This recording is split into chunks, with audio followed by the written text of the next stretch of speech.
What's going on, fanatics? Welcome to the channel. So good to have you here. So, as promised, last night I got to see Christopher Nolan's retelling of the Odyssey.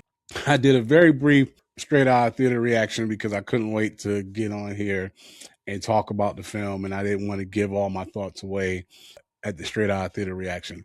But so here we are. This will be a non-spoiler review of the Odyssey.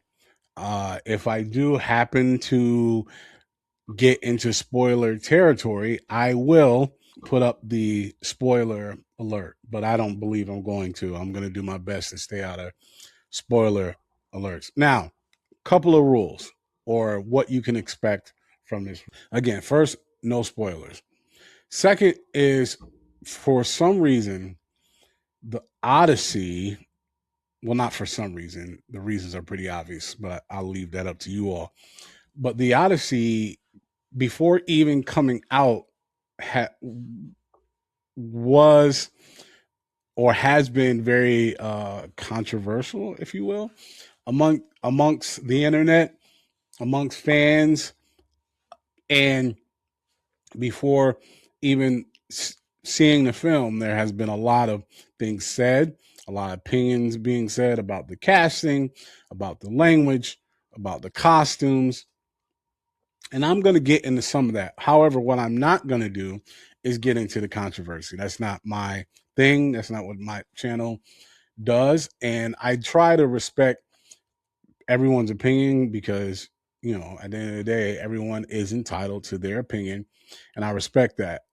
So I don't like pointing fingers and calling out names, but I am going to touch a little bit on what I think you should do as an audience when you go see this movie. But outside of that, I'm not going to be touching on controversy. The other thing is this.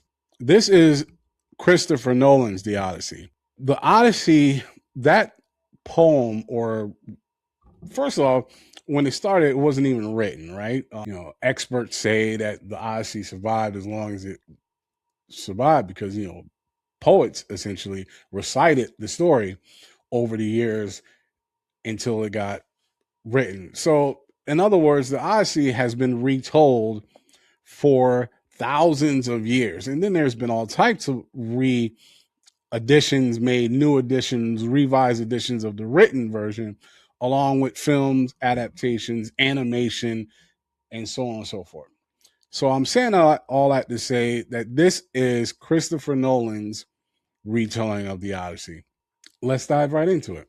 With all these reviews, I'm going to give my thoughts, what I liked, what I didn't like, and then I'm going to give my rating and wrap it up. Cool? Appreciate it. All right. So let's start with the cast. The acting in this movie is incredible. Incredible. Christopher Nolan, in my opinion, is one of the best, if not the best, out doing it right now in Hollywood. He's my favorite director, has been for some time. And one thing he really does great is put together an ensemble. Even when you don't initially believe in who he has for certain characters, when you watch the movie, you go, oh, yeah, i.e., Heath Ledger, right? There was all types of thoughts and dismay about the fact that Heath Ledger was being cast as the Joker. But now, that performance will live forever. So Christopher Nolan does a great job casting it, in my opinion. And the acting is incredible. And when I say ensemble, everyone is in this movie. People will show up on frame and be like, oh, snap, I didn't even know they were in this film. What? They're in this film too? Like, it's crazy. So I'm not going to go over everybody's performance, but I'm going to go over a few performances that stood out to me. Before I get into what I liked and didn't like in the acting, let's talk about what the Odyssey is. A basic story. We're going to give the basic story. But essentially, this takes place after the events of the war at Troy, and Odysseus and his men are trying to get back home to Ithaca. However, The journey takes 10 years due to all types of different things that include pride, dealing with the gods and angering the gods. All types of craziness goes on with him and the crew on their way back home to Ithaca, which is why it takes 10 years. But the Odyssey is essentially the journey back home along with what is going on at home while he and his men have been away all of this time. So that is the baseline, basic. That's what this story about. Now, there's so many layers to it, but that's the basic story, right? Okay. So acting. So first off, Tom Holland as Telemachus playing Odysseus' son.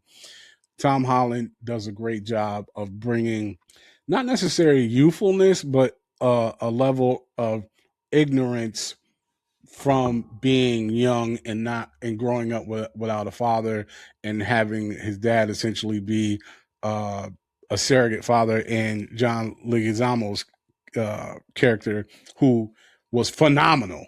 But let me get back to Tom. So Tom brings an ignorance, innocence. I say ignorance because he makes some decisions that are clearly based on not really knowing things. So that's why I say ignorance. But there's an innocence to his performance, and when there's need for emotion, he brings it. Tom Holland is a great actor, fantastic, and it definitely shows in his performance here. Anne Hathaway as Penelope kills it every time she's on screen. The emotion on her face, like this character has gone without her husband for years, 20 some odd years, and you see it in her face. Like she is wearing the burden of all that she is going through in this story. You see it. You see the pain. You see what she's going through in this story. Charlize Theron, fantastic. John Bernthal's in this as Menelaus, one of the brother, the brother of Agamemnon, who also was great. The actor, what's his name, Benny Safdie. So getting to the star of the film. Well, actually, before I get to the star, Robert Pattinson is fantastic. He plays Antinius, one of the suitors trying to win the heart of the queen so that she would pick him as a replacement for Odysseus since he has been gone for 20 years and assumed dead. And he is fantastic. He's conniving, he's smart, spineless, but at the same time, evil. And you don't like him the moment he steps foot on stage, if you will. And as the story progresses, every time you see him, you like him even less.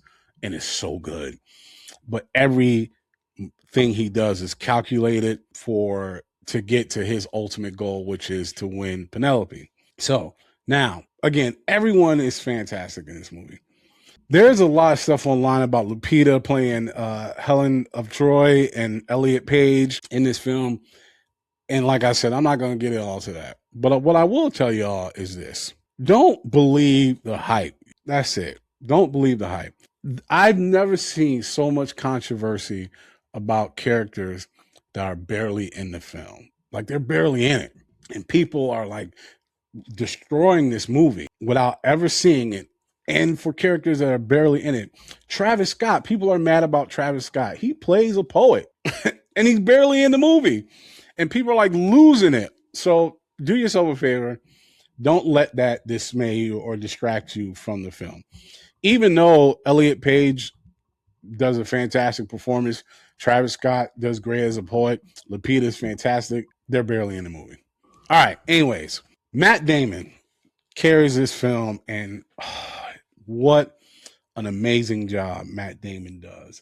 Like I mentioned, there's so many layers in this movie because it's not just about the journey home, but it's about the after effects of war, the consequences of war, the consequences of pride, and so many other different stories intertwined in the main story.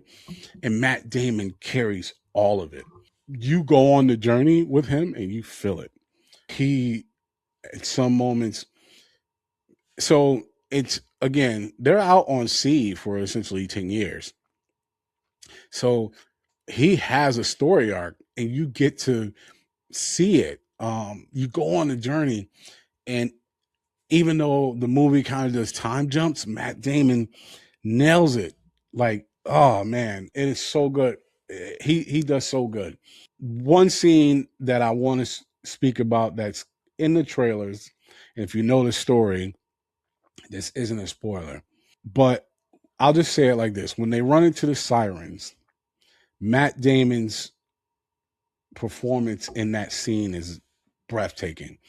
There are other moments in the film as well, but I just wanted to call that out one specifically because I remember last night being in the theater going, "Holy crap, is he nailing this?"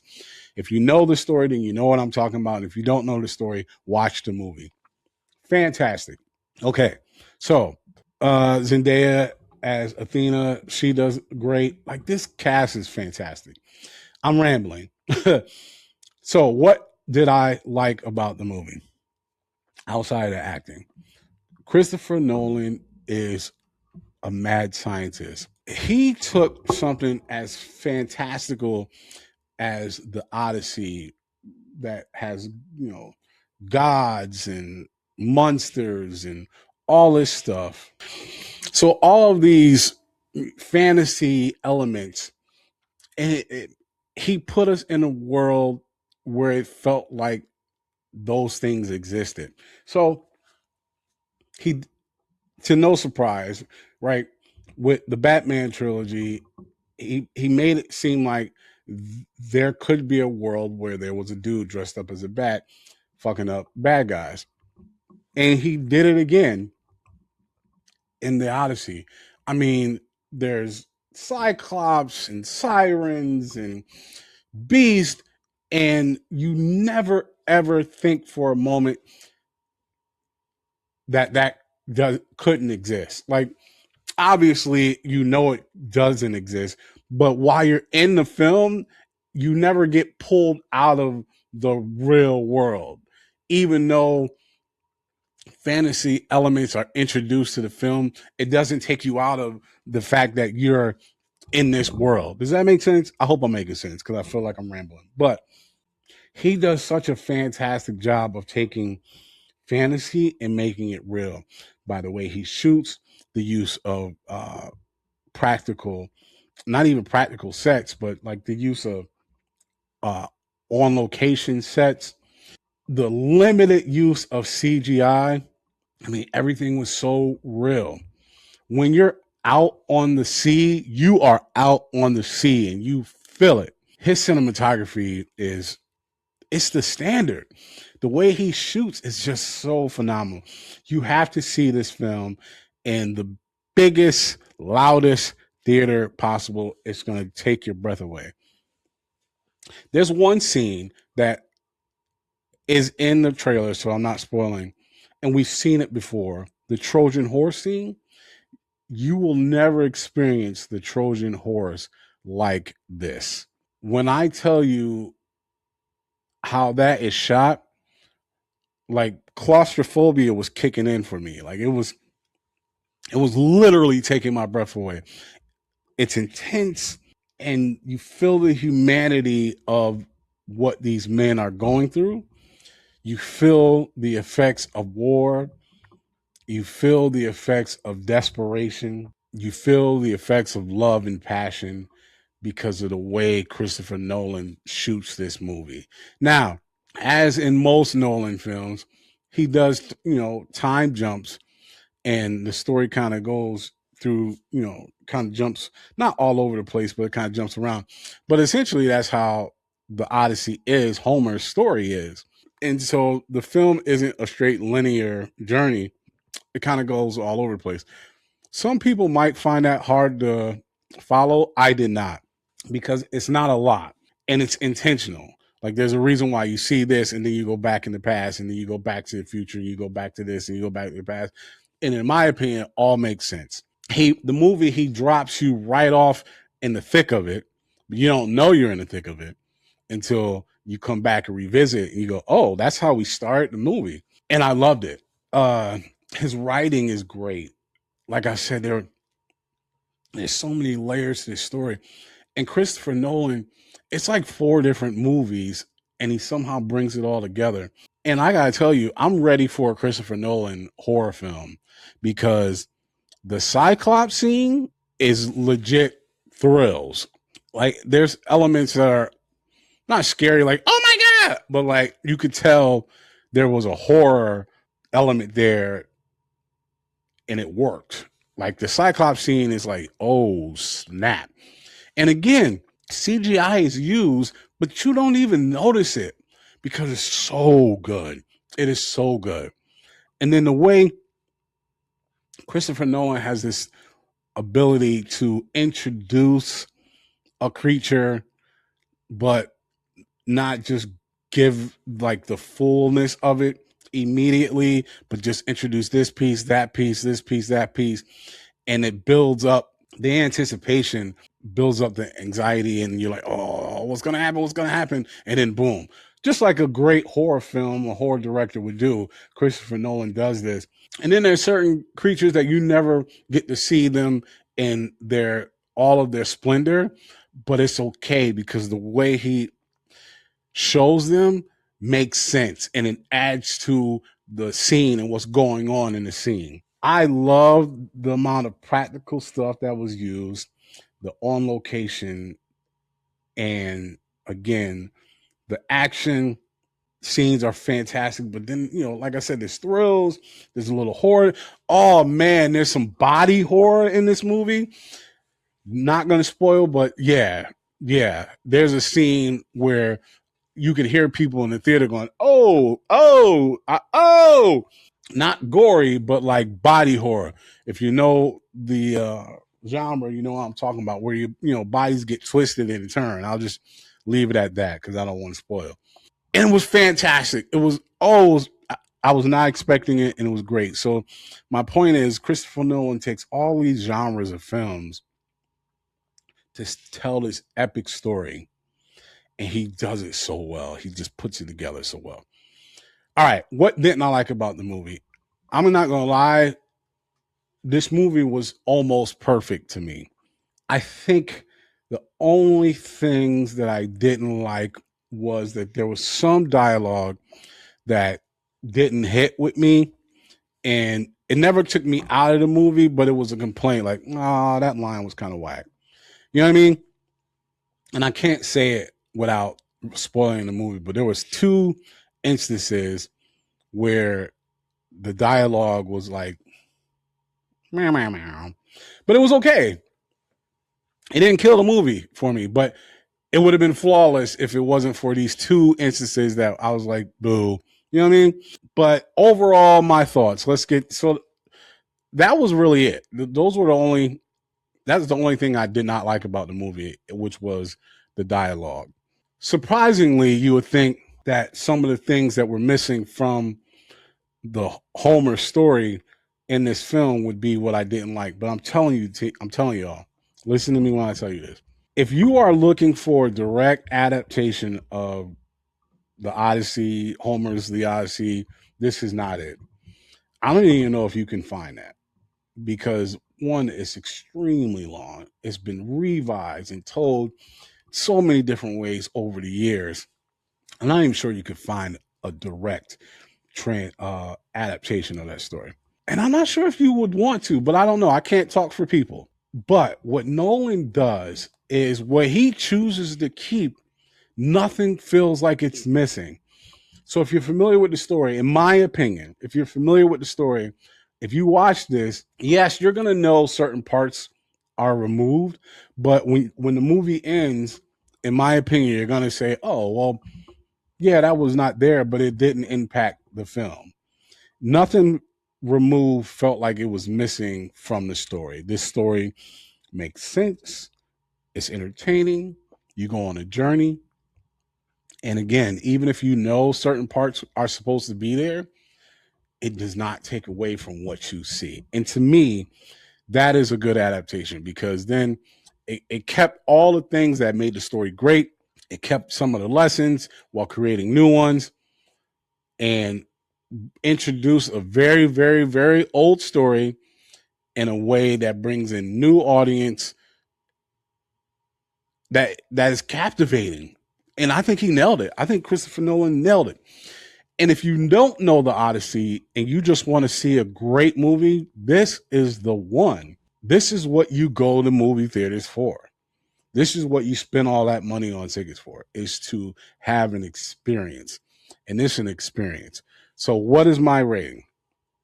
On a scale of 1 to 5, 1 being it's trash, skip this one, zone out. 5 being it's fantastic. It's a must see. Even with the things that I didn't like, this is a 5 for me. Easy 5. It is so good. Listen, there are people who are concerned about the English, right? Because, historically, when you see this type of film, Greek mythology and all that stuff, typically there's some type of British accent. And that's been embedded in our brains that when you see this type of movie, that's what you expect to come out of the actor's mouth, and you don't. It did not take away from the film at all for me.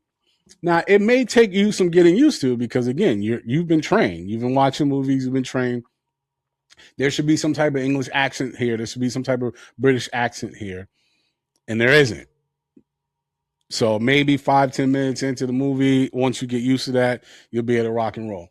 It did not distract it from me at all. Some people had issues with the costumes and the designs of the ships. Again, watch the film, watch the movie. Even if those types of things are important to you, I still think you'll enjoy this film. Yeah, but go see it in the biggest theater screen possible with the loudest speakers possible. Oh, what an experience. I can't wait to watch it again. Yeah, The Odyssey, Christopher Nolan, you've done it again. Now, is it my favorite Christopher Nolan movie? No, it is not. But it's up there. It's up there. Uh, my favorite Christopher Nolan movie. Ooh, man, that's for another. Let's talk about that on another episode. But anyways, The Odyssey, check it out. It's in theaters right now. It's a 5. But I would love to hear your thoughts about the film in the comments. Let's talk about it. Try not to spoil it if you can. Thanks so much for watching. Do me a favor. If you like the content, don't forget to click that like button and subscribe. And hit that little alarm button as well so you can get alerted whenever I post new content. And also, do me a favor, share with other people who you think would like this content as well. We have a big goal of 1,000 subscribers we're trying to get to, and we need your help. Appreciate it. Till the next one. Peace.